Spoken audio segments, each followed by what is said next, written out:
Aunty, আমার দেবর সায়ান, ও যে মেয়েটিকে পছন্দ করে, মেয়েটি তার মাকে অনেক ভালোবাসে। সেই জন্য মায়ের কথা সে ফেলতে পারছে না, কারণ মা যে রাজি না। আমার মেয়েটিও একটা ছেলেকে পছন্দ করে, ওরাও রিচ। আমি রাজি হইনি। এখন আফসোস হচ্ছে, তারাও যদি আপনাদের মতো মন মানসিকতা হতো তাহলে আমি না করতাম না।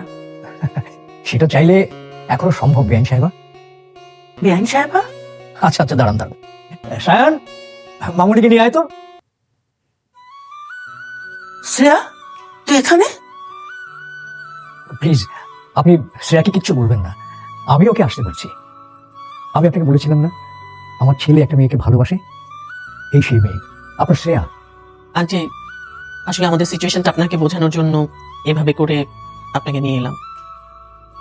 আপনি অনুমতি দিলে আমরা আপনার মেয়েকে আমাদের করে পেতে চাই। আন্টি, সায়ান শ্রেয়াকে অনেক ভালোবাসে, আর শুধু সায়ান না, আমাদের পুরো পরিবার, আমরা সবাই শ্রেয়াকে অনেক ভালোবেসে ফেলেছি। তাই আমরা চাই শ্রেয়া আমাদের সাথেই বাড়িতে থাকুক, আপনি যদি রাজি থাকেন। আন্টি, আমি আপনার একটা ছেলে হতে চাই। I promise